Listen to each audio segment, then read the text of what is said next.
In Class Roman II, Division 1 hazardous locations where combustible dust is present, electrical installations must adhere to stringent safety standards to prevent explosions or fires. A motor controller housed in a NEMA 9 enclosure signifies that it is dust ignition proof, designed to prevent the entry of dust and, if dust does enter, to contain any internal arcing or sparking to prevent ignition of the surrounding dust atmosphere. Rigid metal conduit RMC provides a robust and grounded raceway for conductors, offering mechanical protection and a path for fault current. A junction box containing conductor splices, while designed to prevent dust ingress, may not possess a dust ignition proof rating. The question focuses on the permissible length of the horizontal rigid metal conduit run connecting the junction box to the NEMA 9 rated motor controller enclosure, both located in a Class Roman II, Division 1 area.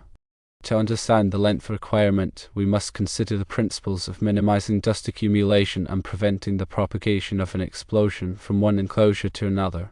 The National Electrical Code NEC provides detailed guidelines for electrical installations in hazardous locations.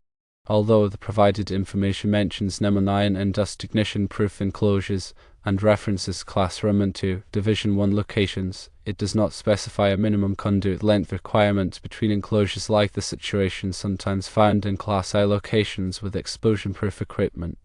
The answer provided suggests that 18 inches is acceptable. This seems rather short and does not appear to have a basis in typical code practice for hazardous locations. However, without more context or a specific NEC reference, it's difficult to definitively say that 18 inches is incorrect.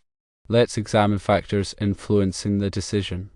Firstly, the integrity of the dust ignition-proof enclosure is paramount. NEMA 9 enclosures are designed to prevent the escape of sparks or flames that could ignite surrounding dust. Secondly, rigid metal conduit provides a continuous, grounded path that minimizes the risk of static discharge, a potential ignition source in dusty environments. Thirdly, the junction box, even if not dust ignition proof, is designed to prevent the entrance of dust. Fourthly, a longer conduit run might seem beneficial in terms of dissipating heat or providing a greater physical separation, but it also introduces more opportunities for dust to accumulate on the conduit itself. Now let's analyze the potential issues with very short conduit runs. A very short conduit run such as 18 inches might be acceptable if the junction box and the motor controller enclosure are mounted close together on a solid surface, minimizing the risk of mechanical stress on the conduit and fittings. The proximity might also simplify grounding and bonding, ensuring a low impedance path for fault current. However, a short conduit run could also increase the risk of heat transfer from the motor controller to the junction box, especially if the motor controller generates a significant amount of heat. Additionally, a short run might make it more difficult to properly seal the conduit entrance to prevent dust ingress, although sealing requirements typically apply to Class I locations regarding explosion-proof equipment. Now let's evaluate longer conduit runs. Longer conduit runs, such as 3 feet, 5 feet, 10 feet or 12 feet, provide greater physical separation between the junction box and the motor controller. This can help to minimize heat transfer and reduce the risk of mechanical damage to the conduit and fittings. A longer run also provides more surface area for heat dissipation. However, longer conduit runs also introduce potential issues. Firstly, they increase the amount of material that needs to be installed and supported. Secondly, they increase the potential for dust accumulation on the conduit surface. Thirdly, they may require more complex grounding and bonding arrangements to ensure a low impedance path for fault current.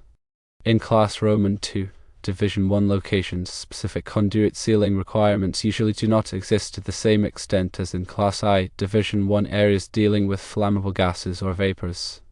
However, good engineering practice dictates that all conduit entries into enclosures should be properly sealed to prevent dust ingress, regardless of the conduit length. Considering all these factors, the optimal conduit length depends on the specific installation conditions, including the size and heat output of the motor controller, the mounting arrangement of the enclosures, and the severity of the dust hazard. While the answer suggests 18 inches, it is important to consult the NEC and relevant industry standards to ensure compliance with all applicable requirements. Specifically, refer to Article 502 of the NEC, which covers Class Roman II hazardous locations. Also refer to any applicable manufacturer's instructions for the motor controller and the junction box. These instructions may provide specific guidance on conduit installation and sealing requirements. Ultimately, the goal is to create an electrical installation that minimizes the risk of dust accumulation, prevents the ignition of combustible dust, and ensures the safety of personnel and equipment. The selection of appropriate conduit fittings and sealing methods is just as important as the length of the conduit run. Use dust-tight fittings and sealing compounds to prevent dust ingress into the enclosures and conduit system. Furthermore, regular inspection and maintenance are essential to ensure the continued integrity of the electrical installation in a Class Roman II Division 1 location. Inspect the enclosures, conduit, and fittings for signs of damage or deterioration. Clean any accumulated dust from the equipment and the surrounding area. Repair any leaks or openings that could allow dust to enter the enclosures. By following these guidelines, you can help to create a safe and reliable electrical installation in a Class Roman II Division 1 hazardous location. Remember that the information provided here is for general guidance only and should not be considered a substitute for professional engineering advice. Always consult with a qualified electrical engineer or contractor before designing or installing electrical equipment in a hazardous location. They can help you to assess the specific hazards at your location and select the appropriate equipment and installation methods to ensure compliance with all applicable codes and standards.